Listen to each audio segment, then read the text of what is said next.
Thank you. I was talking during the break here with Rosina because Rosina said, well, the Lectio Divina and the spiritual exercises of St. Ignatius, it's more or less the same. I said, yes, they are the same. Of course, in the case you are using the daily readings, it becomes also a sort of a daily exercises in daily life, like some of the Jesuits do. But absolutely, the exercises allow the grace of God, allow Jesus to talk to us through the scriptures. But, very interesting here, I underlined, I mentioned a story here, which is, you can find in this book. Of course, this is a cover because unfortunately it's a photocopy. You can't really find easily this book unless you go in a library. So it's the book I mentioned earlier on, Los Recogidos, a new vision of the Spanish mysticism, 1500 to 1700. It's in Spanish, I'm translating it. It's only in Spanish, unfortunately, so I do apologize. I'm sort of frustrating you, but I don't mean to do that. In chapter 18, in this book, you have the phenomena of the recollection, how it spreads. And in chapter 18, it studies the recollection and the spirituality of the Jesuits. Recogimiento y espiritualidad de la Compañía de Jesús. This is chapter 18. And it tells the story how, because the Jesuits were freshly founded in the time of Teresa of Avila. When Teresa of Avila has her conversion, I think 2 or 3 years before, they just arrived in Avila. So it's a new order. It's a fresh young men, very fervent, present there and following Jesus. No, like you would find in any new order today. No, any new religious order, consecrated people. Okay. Now, among these young, fervent, spiritual priests, some of them will be Teresa of Avila's spiritual directors. She benefited from people who are from religious input, no? Theologians like Dominicans, very known Dominicans of her time, but also Jesuits. And the interesting thing is here, the story of one of them, Balthasar Alvarez, 1533 to 1518. He was her spiritual director at a certain point. She doesn't mention him too often. She does it discreetly. You know, it's a time of difficulties also for Teresa of Avila, so we don't know the reasons, but she does at a certain point mention him very clearly. Now, what happened to this young Jesuit, well, relatively young, no? When she met him, he became very fervent of, I would say, spiritual admirer of Teresa of Avila, but he said that he had to study a lot and read many books in order to understand what is happening to her. And he was practicing the prayer of recollection. So much so, and he was teaching it around and teaching it in the new order. The new order being the Jesus company, the company of Jesus, the Jesuits.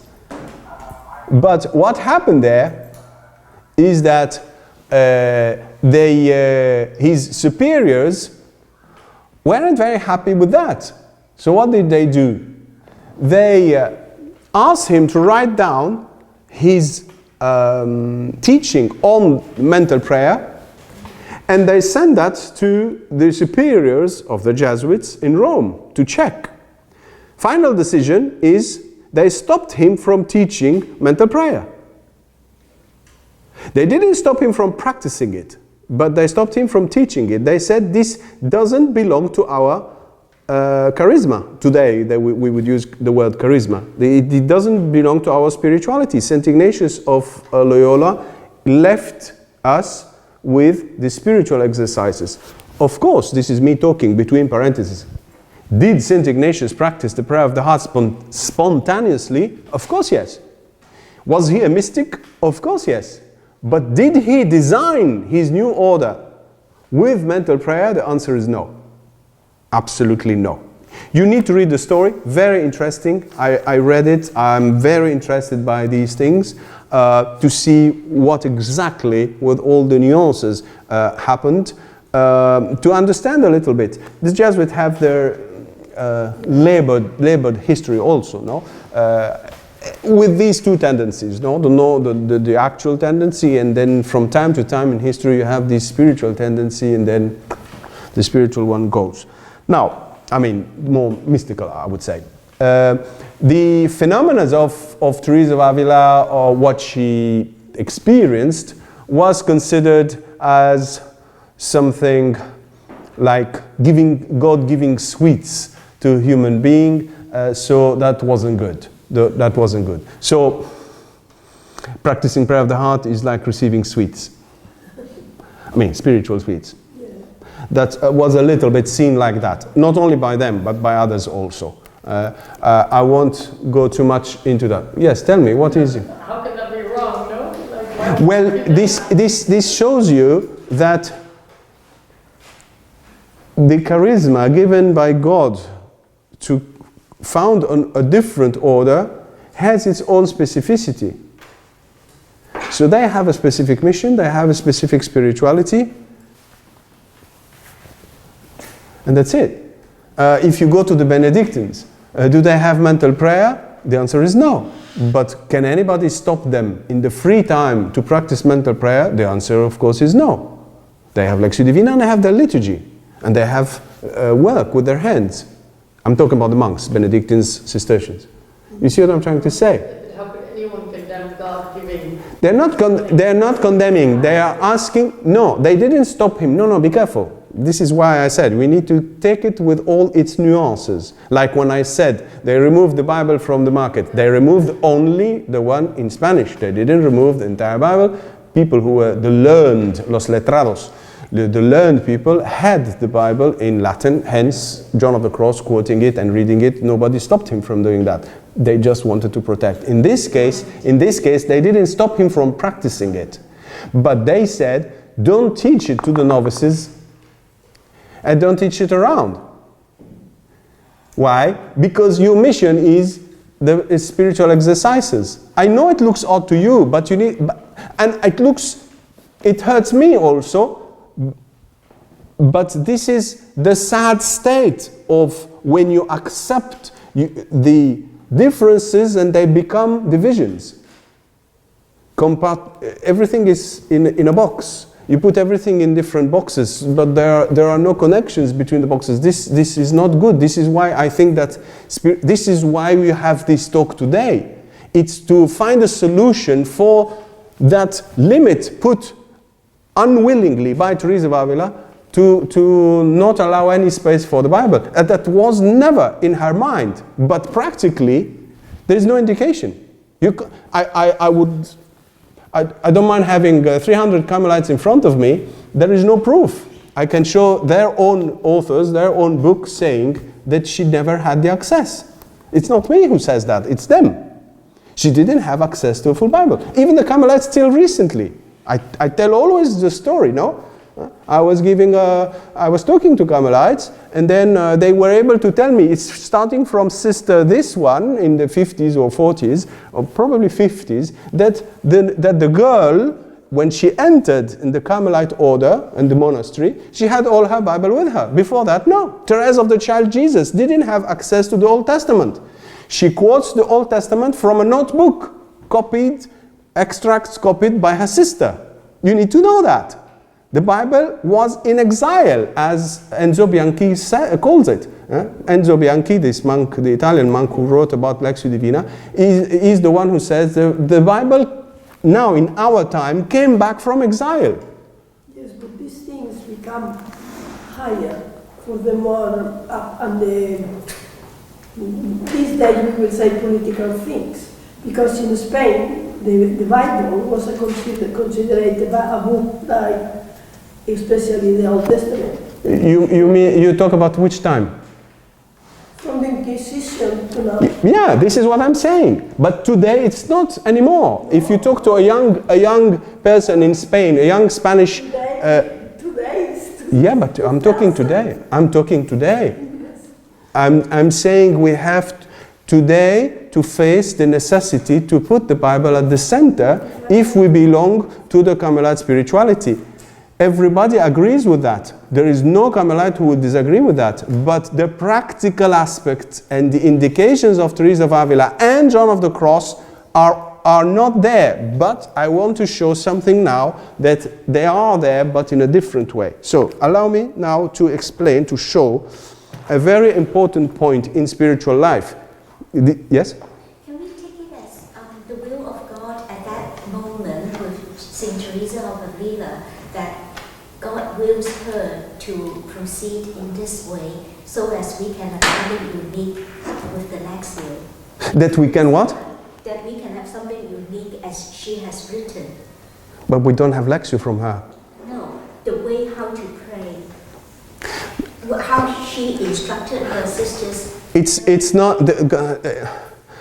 I don't think that a sin can be attributed to God. Not attributed to God, but she is. Allow me to explain. The absence to remove the Bible is not a good thing. It's a measure. I do respect the measure. I do not criticize it, but it's not in the end a good measure in the sense that being deprived from the Word of God is very bad. Even Teresa of Avila herself is lamenting this and is very sad and cried because of that. I don't think it would have stopped her from developing what you say, which is her own explanations and presentation of the prayer of the heart. Because as you said, Jesus became his Bible, became her Bible, and allow me just to explain, you will have the answer to your question. Now, Teresa of Avila presents the prayer of the heart. She undergoes her conversion. We have different steps, important steps.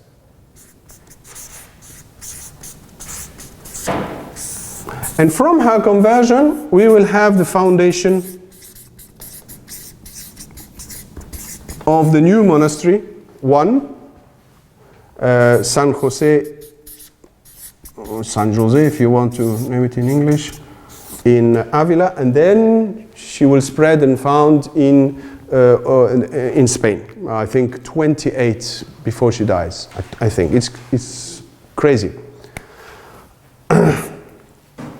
Now, there is a deep connection between her conversion and her foundation and her spirituality. The three of them are intertwined. You cannot disentangle them.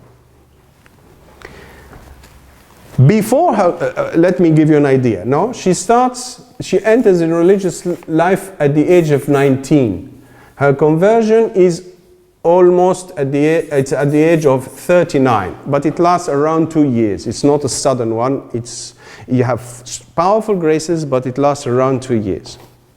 Between 19 and 39, she reads Francisco de Osuna, a Franciscan author, who talks about how to recollect yourself in order to pray. And she starts to practice the prayer of the heart, the mental prayer. Immediately after her entrance, she goes 3 years, she is ill, then she comes back, then she reads that book, and then from that time on, say around 15 years, she practices without stopping, because she stops at a certain point, in and out, on, off, and then from a certain point, she practices the prayer of the heart every day, but there is no progress in her spiritual life. There is no progress in spiritual life. So mental prayer alone is not enough to make you grow. This is, if you come out today from this room with only that point, you gained everything. This is strongly underlined by Teresa of Avila herself. If you consider that the Carmelite spirituality is mental prayer, full stop, you are totally in the wrong. It's mental prayer plus something. This is underlined by Teresa of Avila. She gives even the entire structure of an entire book to explain the mechanism of growth in spiritual life. And it is directly linked to her own story, because she practiced for 10 to 15 years non-stop prayer of the heart. But there is no growth in her spiritual life. When growth is triggered, when she meets a priest,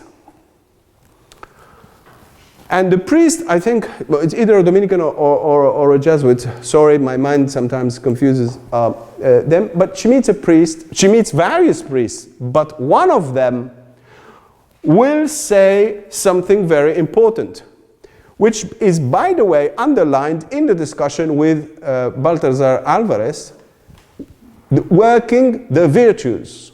You need to work on the virtues, to consolidate the virtues. Remember that the understanding of spiritual life at that time meant that you have to grow in the virtues.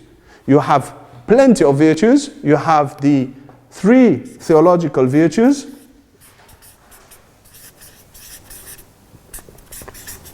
Faith, hope, and love. You have the 4 cardinal virtues.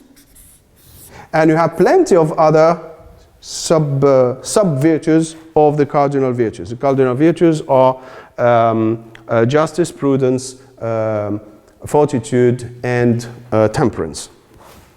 Okay? So you can't claim to have a spiritual life without working on the virtues. The virtues, in a way, summarize the gospel. They are not reinventing a new wheel. So what Teresa will discover at her own expense, that you cannot grow in spiritual life if this is not combined with strong virtues, not only strong, I'm quoting her now, but practiced to perfection. And I will try to dive deeper into that. So,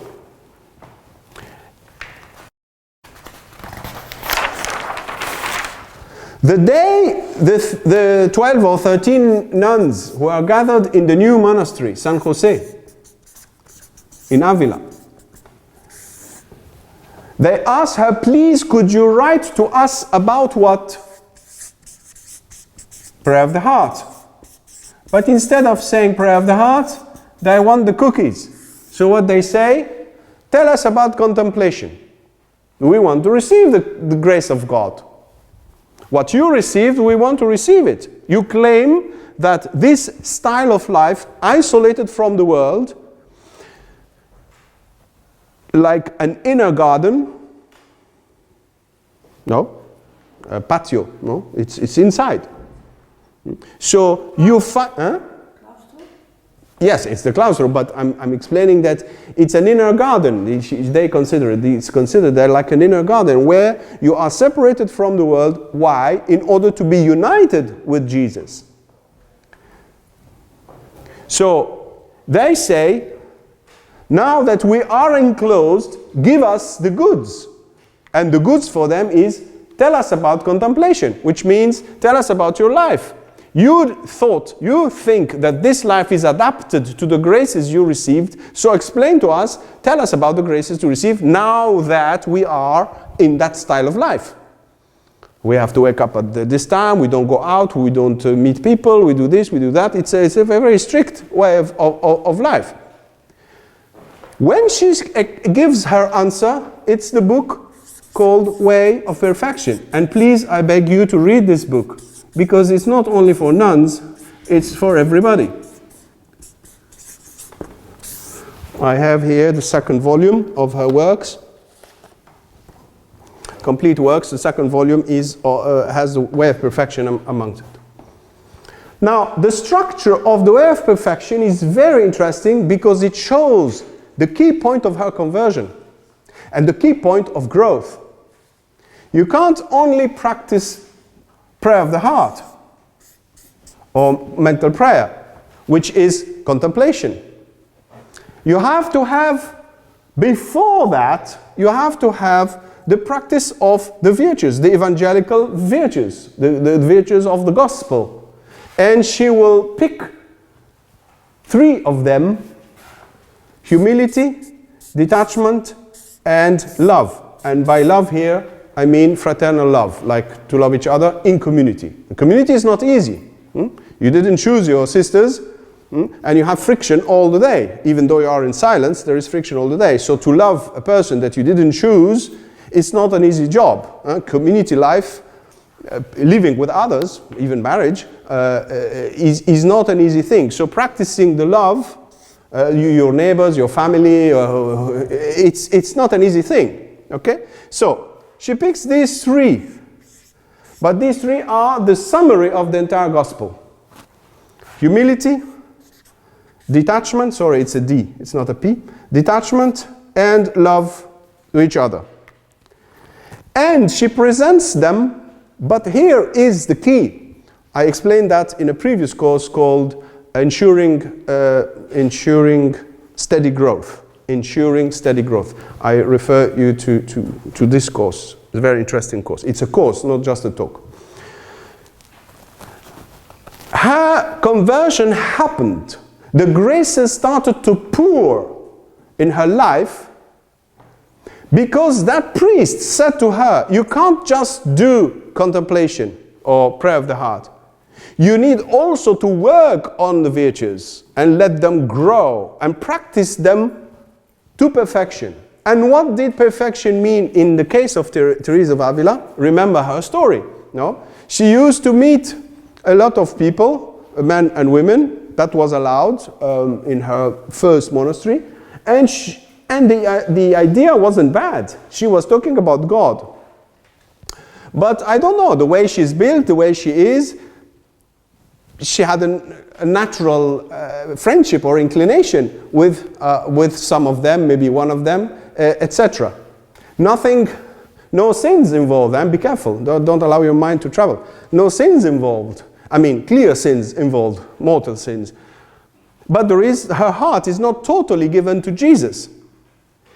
So working the virtues to perfection means what? To give everything. To give everything. So when you love your sisters, you are loving God. You are giving everything. So detachment also from all the creatures. So it's a paradox, no? How you are detached from the others, but at the same time you love them like Jesus loved them, etc. So from that point on in her own life, when she starts to give everything to Jesus and renounce to this emotional support, if you want, toward her friends she was meeting and talking about God. She wasn't doing anything wrong. From that moment on, the graces of God start to pour in her life. So her practice of prayer of the heart is boosted by the virtues, and the virtues are boosted by the graces she starts to receive. So you have a mutual influence between the two. Now, she doesn't have the Bible, but she has the Bible here. She has all the Bible in 3 virtues and giving herself to Jesus. Isn't that Lectio? But she doesn't have the book because she's deprived from the book. It's not her fault. But the question is not Lectio or no Lectio. The question is not prayer of the heart or no prayer of the heart. The main question is what? Are we doing what we are supposed to do in order to love Jesus as He expects us to love? And therefore, are we receiving all the graces He wants to give us? This is the question. It's not the question of Carmelites, non-Carmelites, Teresa of Avila, the past, the present, the Inquisition, the this, the that. No. The question is, am I doing what am I supposed to do in order to receive the graces that Jesus wants to give me? Full stop. But by the way, they are very abundant, these graces. They are abundant, these graces. But I need to question myself. I need to ask myself. If you are very technical, I invite you to read a very interesting chapter written by Father Marie-Eugene in his book, I Want to See God. The chapter is, I think I brought the wrong volume. I think it's rather in the other one. Doesn't matter, I can show it to you later on. No, I think it's in the other volume. It's a chapter on the active effort we are supposed to produce in order, like here, to balance it with the prayer of the heart. But very interestingly, Father Marie-Eugene writes in the mid-40s of last century. So Lectio is not on the menu. And it's still not on the menu for the Carmelites. You don't even find the word, maybe you find it once in the entire work, which is surprising, shocking, no? You open a book of spirituality today, you have to have Lectio Divina in it. In his book, you don't have the word. Now, but the question is the same. Can you survive without the core of what Lectio is, which is working the virtues, receiving a light that guides you? The answer is no. I invite you to read this chapter. It's I can go and fish it out. It's the other volume of I Want to See God in my office. It's on the I think it's the active night of the senses of the sense, and it's the ascetical effort. But the beauty is that he will talk about a light. And this light he's talking about, in my eyes, is the equivalent of the light we are supposed to receive in Lectio Divina. So that's very beautiful, because he's talking about Lectio Divina without even naming neither the word of God, the Bible, nor any other element. But he talks about a light that guides us in our conscience, but with conditions. The conditions are the total gift of ourselves. The total gift of ourselves. So, now, I'll come back to that. Just allow me to reinforce and clarify this again. Teresa of Avila will offer us the equation of spiritual life. And the equation works this way. You give yourself totally to God, He gives Himself to you. She says God, which means Jesus, wants to give Himself to us. He's dying to give Himself to us, which means to pour all the graces that she received. But He doesn't give Himself to us until we give ourselves totally to Him. And she says, oh, how long it takes us to give ourselves. And she talks about her journey, that it took her 20 years to give herself to God, or 15 years to give herself to God, to become aware that that was the issue. You see, so she knows our weakness because she went through it. That's the beauty that Teresa of Avila, you don't feel that she's superior to you, you feel that she's with you on the journey, okay? Now, how do I give myself totally, and this is the key in the first part of the way of perfection, is to find the perfection in the practice of each one of these virtues. So, and please, I beg you to read these chapters. What will you find? You will find the following. She will take virtue by virtue, humility, detachment, and love. And she will show us two ways of practicing each one of them. One is imperfect and one is perfect. One involves the total gift of ourselves to the Lord, and the other one, no. So this means that I can have a spiritual life, but since it's not involving that radical gift of myself, it's not triggering the grace of God. For among you, the ones who attended my teaching on Lectio Divina, you always remember, no, that you insist, why? And it's about giving yourself and rebringing yourself and coming out of yourself. Exactly. Why do you beg? Because you want to come out of what you already have. You want to come out of what you already see by saying, Lord, show me what I don't see. You see what I'm trying to say? So that effort of coming out of myself is a little bit what Teresa of Avila does by showing us the same virtue practiced in two ways. So let me give you an example. I gave it already in other courses, but I will give it again now so it helps you understand how I can be spiritual imperfect and spiritual perfect. I'm spiritual in both cases, but one makes a difference, the other one no. When I am in a community, let us talk about the nuns, no? If I am in a community, if you are, I don't know, at home or at work or whatever, you have a natural inclination towards certain people more than others. You know, if you have 10 people in front of you, people you don't know, you belong to a group, whatever group it is, you will find that with one or two, you get on very well. With one or two, you prefer to avoid a bit of the interaction because it's always it's edgy. And then the rest is okay.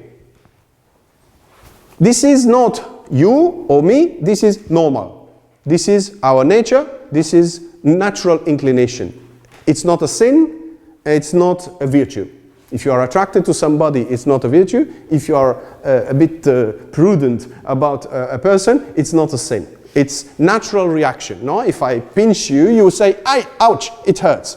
So ouch is natural. It's not a sin to say ouch. Okay, got the point? Now, when you love people within the community, these 10 people, naturally, love is spiritual. You are committed to Jesus. But if you love them naturally, you will love more the ones you prefer. So you will find yourself standing and talking with these ones or gathering with these ones instead of those ones. Got a point? So Teresa of Avila says, you see here, the old man in us or the old woman in us, the old creature, is directing our love. So we claim that we love, but in fact, it's the old man who still manages the story, or some part of the story. You see what I'm trying to say? So she says, no.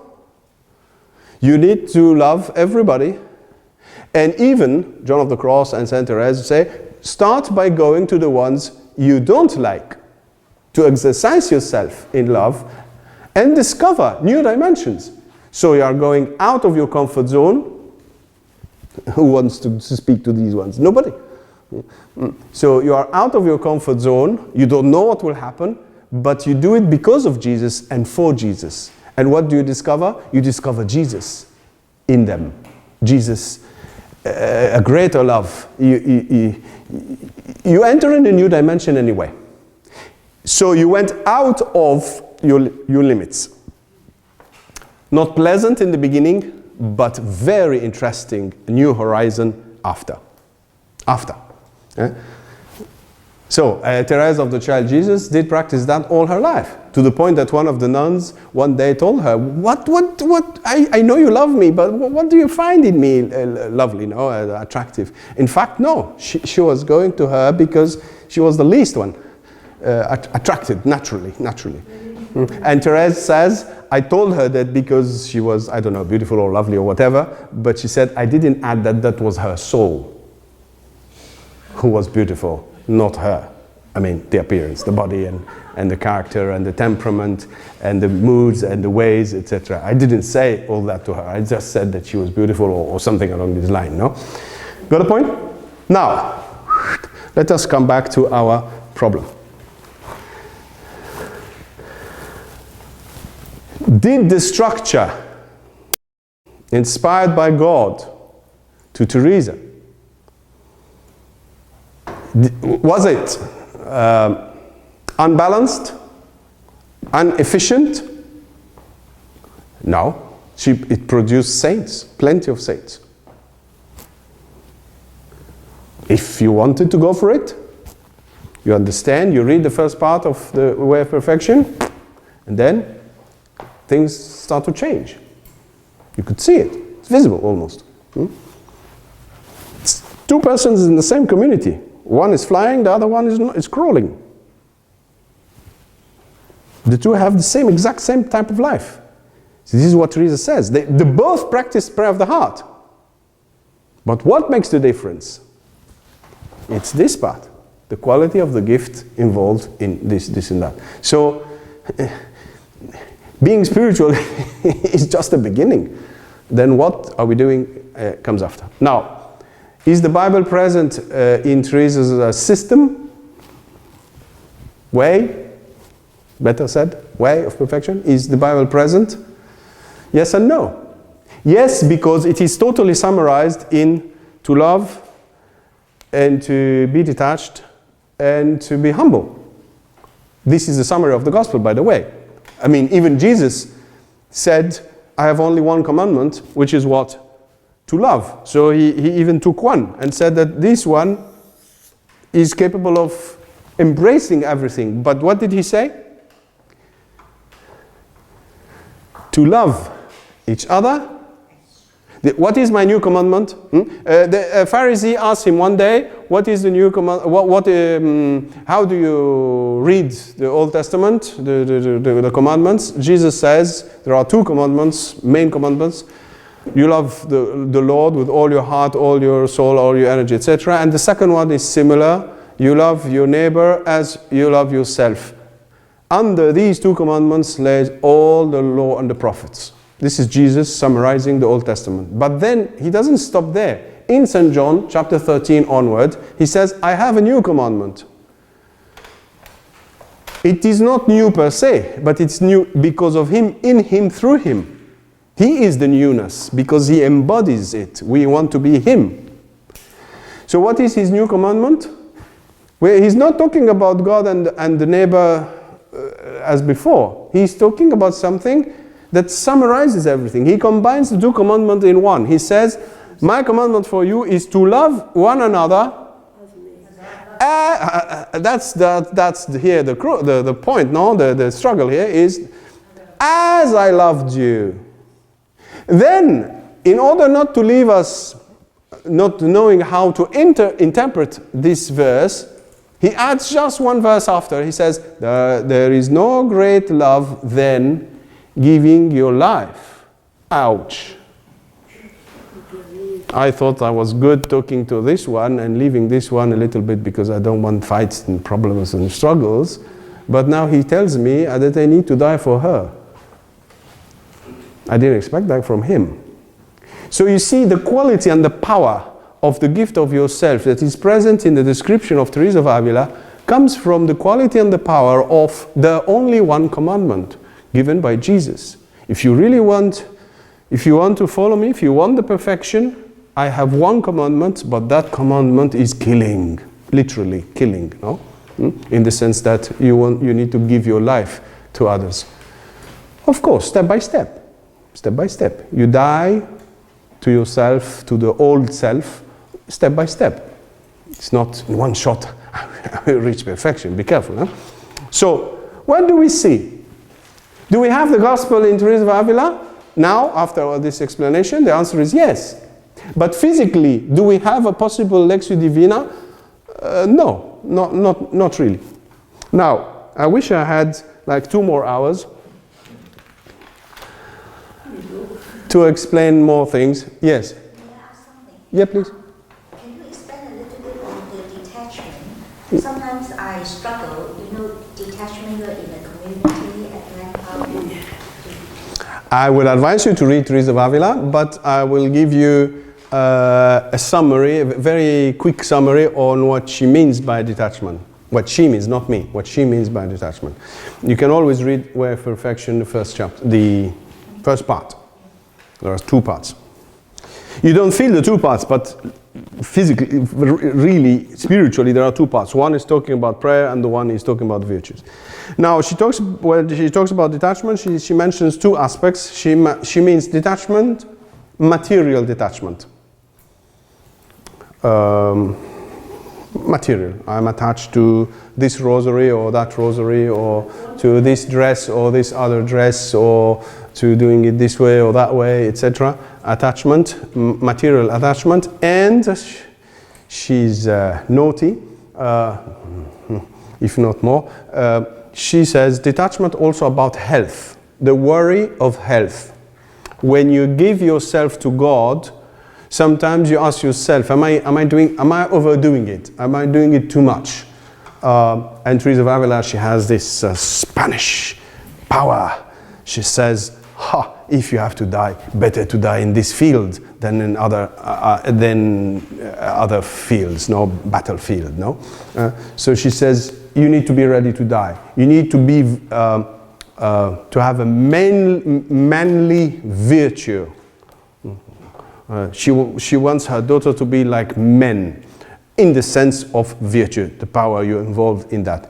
She says detachment from our health, because sometimes the worry of our health breaks the momentum of the gift of ourselves. So you say, if I do this, I might get sick, or might get this, might get that. She says, God will give His grace. Of course, humanly speaking, it looks crazy, and it could break somebody. If without spiritual direction, some of her advices could lead to a spiritual breakdown. So one has to have a good spiritual director to sort of measure. It's not easy. Herself, she says, I struggle because of spiritual directors, because some of them never told me what that priest told me. She's hard on spiritual directors, I have to say, Teresa of Avila. And she explains why. She says, because all of the one I saw before that priest, they never told me that was the issue. I was good, I was okay. But she said, nobody told me that I need to balance. Expecting God to give Himself, I need to give myself. So I need to work on the virtues, you see. So detachment, she mentions these two detachments, the material one and the health one. Now, how it is done, I think it's better to read what she says. Now, quickly, you're most welcome. Quickly, John of the Cross. Let us leave a little bit, Teresa of Avila, a little bit in peace. John of the Cross reforms the order with her. He doesn't have her stature, how would you say? No, stature, his place, authority. Stature, thank you. He doesn't have her stature because he's not a founder or a reformer the way she is. She designs everything in the monastery. She designs the spiritual things, book of Interior Castle. She designs the way you live on a daily basis, way of perfection. And she designs the laws of the monastery. On top of the Carmelite rule, she has her constitutions. So you can't escape. And even she designs the way the outside superior, like the bishop or the provincial, has to visit her monastery. What he has to check. She wrote that. So the nun cannot escape. It's impossible. It's impossible to say, I don't know what to do right now. You know what you are supposed to do right now, where to go, how to dress, how to behave, everything. So nothing is left to, and there is no loss of time, without any criticism for others, but in the Carmelite life there is no loss of time. If a Carmelite nun tells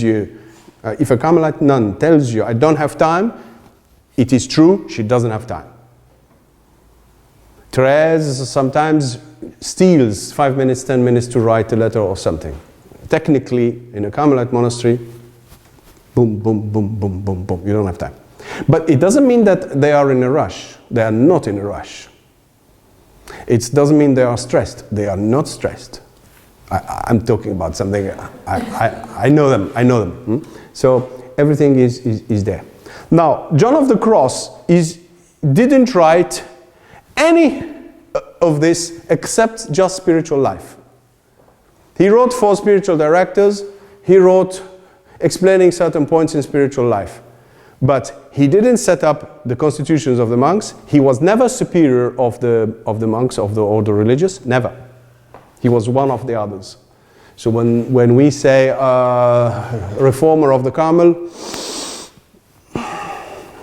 Not, at least not in the same sense of Teresa of Avila. This is obvious. I mean, the facts talk by themselves.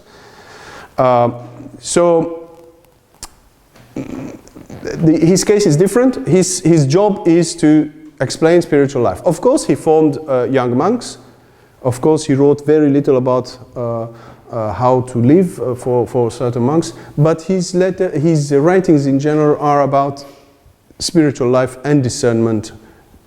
That's it. Now, do we find any indication in St. John of the Cross about a possible solution for our question? What shall we do with the Bible? Especially that St. John of the Cross, with the difference of St. Teresa of Avila, had what in his hands? What did he have in his hands? Of course, he had a Bible in his hand. He had it in Latin.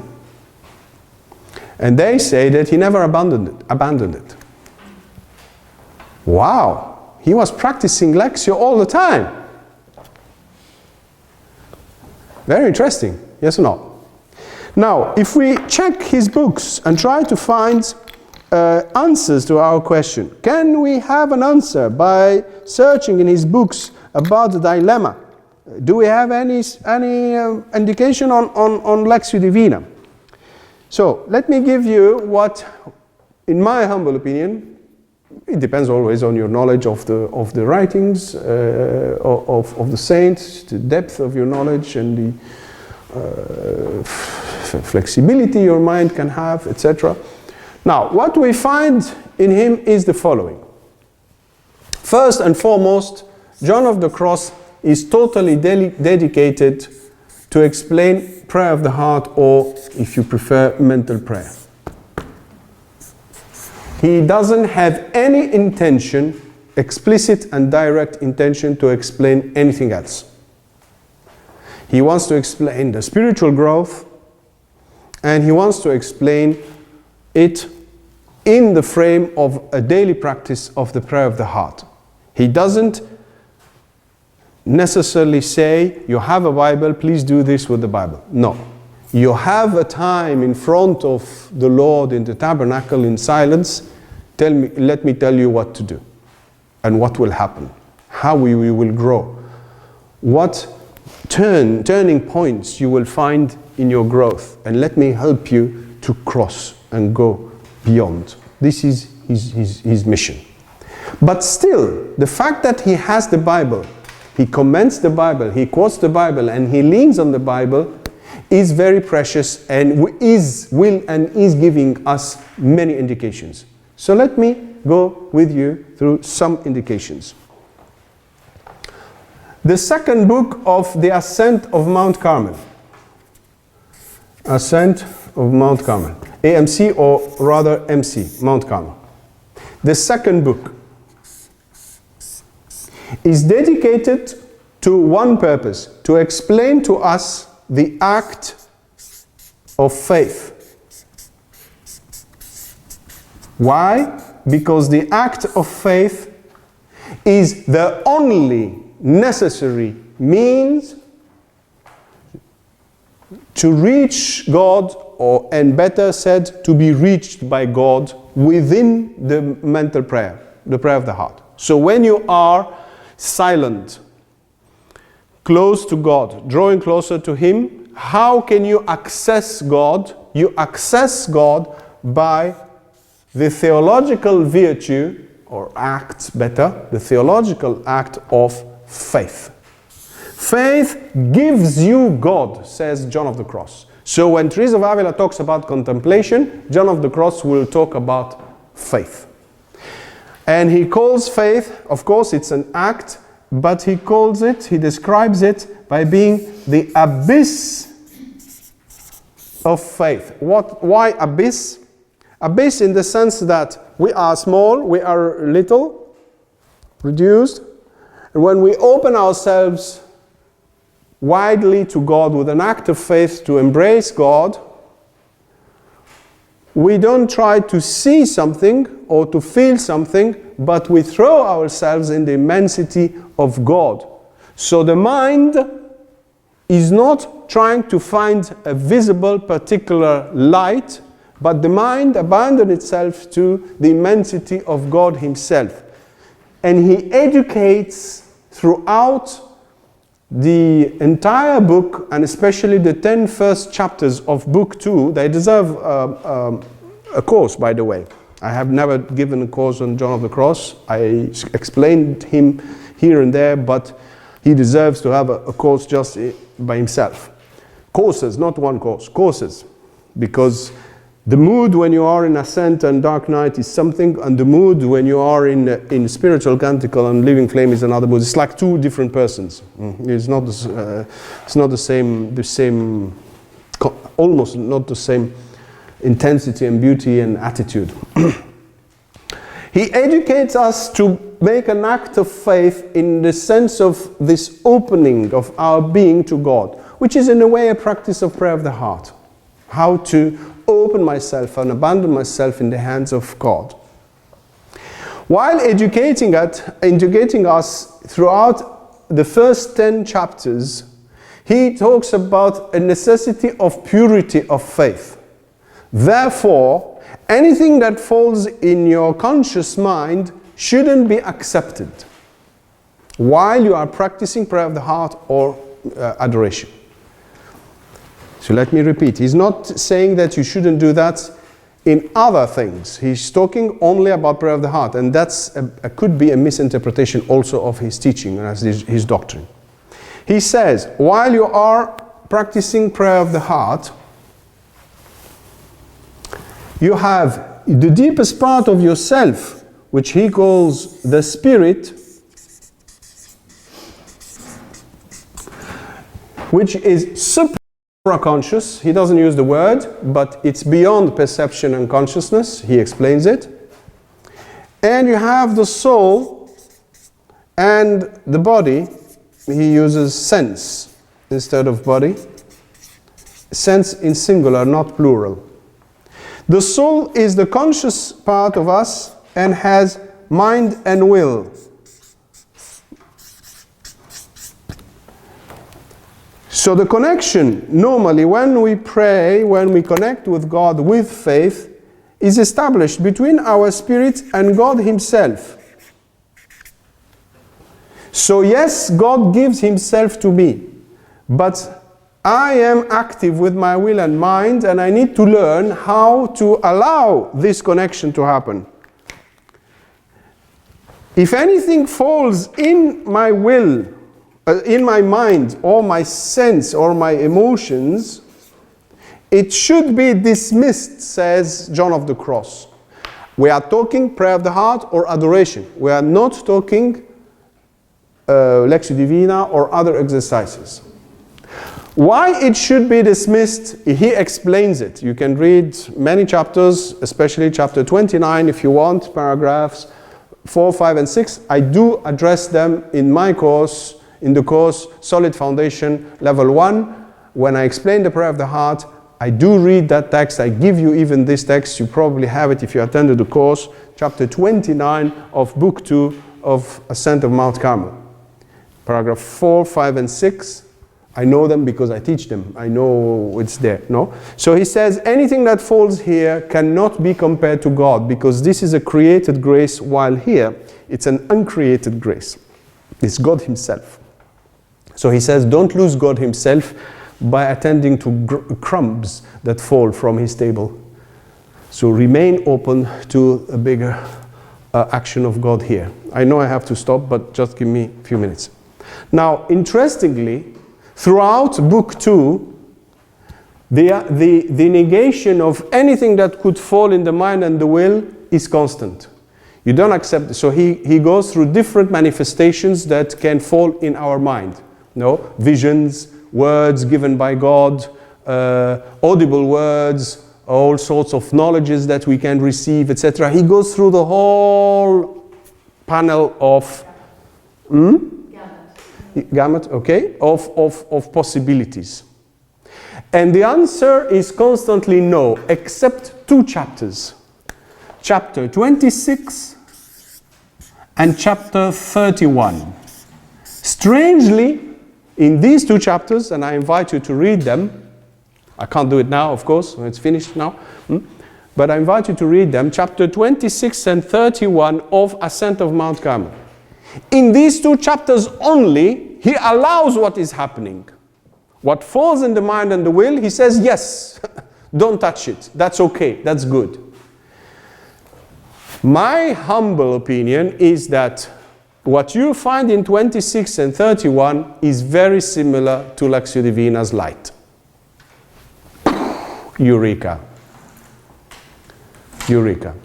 But he will never use the word Lectio Divina because it's not on the menu. The spirituality in his time doesn't have Lectio Divina. The word is not used. Lectio, yes. To read, yes. In Latin, yes. But Lectio Divina as such, no. He has his Bible in his hands. He's focused on the prayer of the heart. But strangely, when he admits and accepts that we can receive graces, he says they are very powerful, but when you read a little bit further, he says, but they can be less powerful. He says they are okay. But be careful, he is not intending to give a green light for Lectio Divina because it's not on the menu. He's not talking about it at all. But this is me in the 21st century saying, here there are two windows opened for different types of graces that are accepted. Which is very strange. Very strange. Because when you read the book, you never pay attention to 2631. I received courses on John of the Cross. Nobody came and said, oh, have you noticed chapter 26 and 31? No. They are considered like exceptional graces. You don't go there. All the rest is no. The answer is no. It's no. You stay in faith and that's it. But in fact, no. In 26 and 31, God can give graces that allow us to know Him and to know the creatures, which means our brothers and sisters. And 31, you should read it also. So, is there a possibility or agreement for Lectio Divina? I think that this should be explored. And as a word of conclusion, I would say two things. I have plenty of things to say, but I have to close. So, one is, please pay attention to the existence of two types of contemplation. One is specific to Lectio Divina, and one is specific to prayer of the heart. Now, if you have technical questions, go to chapter 26 and 31. You'll have a little bit of a possible answer to that. Many years ago, when I wrote this book, I gave it to the Carmelite superior at that time. And he wrote back just 2 lines. It was an email, and he said to me, I like very much the fact that you underlined the existence of 2 types of contemplation. I said, wow. He saw that and he accepts it, so that's fantastic. But it's a fact, there are 2 types of contemplation, and there is a growing interest in this topic that I explained today. When I was explaining the prayer of the heart in Rome in 2009, I was giving a course on the prayer of the heart at the Angelicum for the master degree level. One of the superiors or responsibles in the generalate of the Dominicans was present, not in the beginning but a bit after, because he wasn't a student. He just came because he was interested to see what was happening there. And during the break, he asked me this question. He said, do you have anything written on the relationship between Lectio Divina and prayer of the heart? I said, yes. And I gave him the few pages that I wrote in the 5th part. And you can find the same 5 pages as they are, a few pages as they are online on their website. He said, can I publish them? I said, yeah, of course, because he's responsible of the contemplative nuns in the Dominican order. So why I'm saying this? Because I'm saying there is a growing interest to clarify the issue. As I mentioned earlier on, the Jesuits, what happened, the exercises are more on the Lectio Divina contemplation type. But what about the other contemplation? We need both. As a conclusion, remember that in the Mass we have the 2 contemplations. In the Mass we have the liturgy of the Word, and we have the liturgy of the Eucharist. The liturgy of the Word will become Lectio Divina, and the liturgy of the Eucharist becomes the prayer of the heart. We have 2 types of food. They are present in the Gospel. If I had time, I would quote from the Gospel, famous verses I always quote, 14:21 of St. John and 23, where Jesus says, if you love me, you keep my commandments, and I will come with the Father and we will dwell in you. So two different things, but there is a deep interaction between them. This is for me the most important part. Lectio Divina boosts prayer of the heart, and prayer of the heart feeds Lectio Divina. If you practice only one, look at Teresa of Avila, for 20 years you do not progress. If you practice the other one, I would say also you do not fly. You see what I'm trying to say? There is a deep interaction. Go back to the Mass. We are not reinventing the wheel. The wheel exists, pre-exists before us. It's the Mass. Jesus talks to you, Lectio Divina. It's a sacrament. Jesus talks to you. Jesus gives himself to you, the prayer of the heart. The Gospel itself is divided in two. The 3 years preaching of Jesus and his passion. The 3 years of preaching, Lectio Divina. His passion is the Eucharist. He gives himself to you. Even anthropologically, and I finish with that just a moment, anthropologically, we have our spirit that needs to be fed, and which is the supraconscious, and then we have our soul, emotions, and body, or senses, that needs to be fed. Of course, all graces, says John of the Cross, go always through the Spirit. So the Lectio Divina also goes through the Spirit. It has to go first to the Spirit, because this is the touching point, meeting point between us and God. But for the Lectio Divina, it has to go there. So read chapter 26 and 31 in John of the Cross to understand what could happen here. But I understand it's difficult to describe, hence where we are today. So remember, please, the two types of contemplation. Remember the Mass that gives us this. Remember our being that needs to be fed. The prayer of the heart feeds our spirit, and the Lectio Divina guides us. Read Father Maria Eugène chapter, beautiful chapter. How we need this light. He doesn't name Lectio Divina because there is no Lectio Divina in his time, but he describes it from within, if you want. Okay? Yes? What is that you were talking about just now? It's the chapter in, I think I'm daughter of the church, and it's the active night of the sense, and it has the oh, you have it here. Well, no, I've got it as a... You have Is the it this bit that you can look it up? You can look up the front bit. okay, this is which one? This is I'm a daughter. Okay, excellent, thank you. I will look at it. Active night of the church. Say again? Did you say the active night of the church? No, the active night of the sense. Just bear me a second, I will give you the active night of sense during prayer.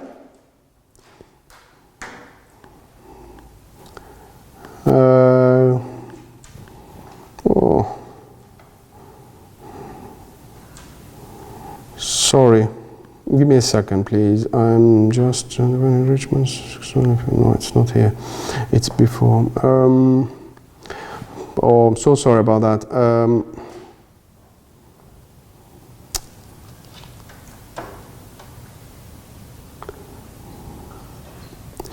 He talks about it's the gift of God, because he mentions it twice. This is why I don't find it, because I have one in front of me, but that's not the right one. Active night of sense during prayer. Natural cause.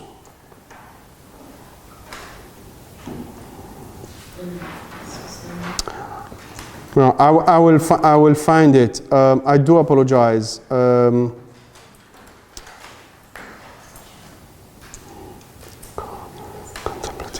Active night outside of prayer.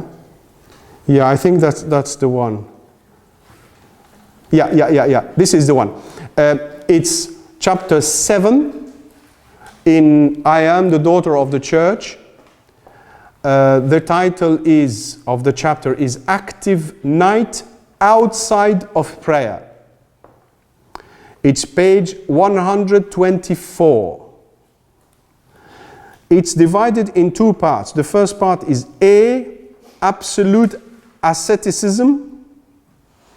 Please read that. Then B, realization of asceticism, divided in 1, 2, 3, and please read the whole thing. Interior light, which is what I was talking about, is it's page 130.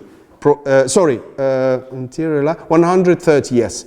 Interior light, he calls it, the title of this part. Chapter 7, I am a daughter of the church. Yes, but page 125. There are plenty of chapter 7s because there are different parts. I am in the union of will. Yeah, the first chapter 7 you see, which is until the union of will. Yeah, active night outside of prayer, page 124. Thank you very much. Now,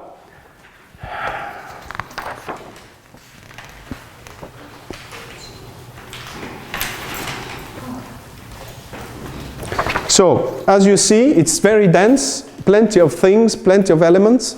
I hope you understand. Now, you are not bound by the Carmelite spirituality. You can practice prayer of the heart. You are free. But I hope that you see from where paradoxically, St. Teresa of Avila's story sheds an amazing light to that. The day I started to shape the course on the solid foundation course, which is the main entrance gate in the teaching, when I shaped it many years ago, I'm talking between 95 and 1998. For me, the jewel is mental prayer, is the prayer of the heart. And this was my formation. I was very close to the Carmelites. I spent a lot of time with them. So for me, Teresa of Avila, John of the Cross, this is the core of everything. For me, the prayer of the heart is everything. But I thought shaping a course for today without the balance of Lectio Divina, that would be very grave to do that. This is why from the beginning Lectio Divina was taught. And I have to say that the French Carmelites of the South, in the moment of their renewal, in the early 80s or mid 80s, early to mid 80s, in the novitiate, they had 1 hour of Lectio Divina in the morning, on top of the 2 hours, which is not in the menu of Teresa of Avila or John of the Cross. So this is, for me, it shows how intelligently and in a smart way, something old together, new and old, Lectio Divina is new and old, was integrated in the schedule of these young monks. Even though it's not part of the charism, the initial charism, but it seemed to the leaders at that time unavoidable. You had to put Lectio Divina in the morning. Even though Lectio Divina is a new phenomenon. Even though Lectio Divina is not even mentioned by Teresa of Avila. You get my point. So you see, instinctively it was done. And myself, when I shape the course, instinctively I have Lectio Divina. And for me, Lectio Divina and Prayer of the Heart are the two legs.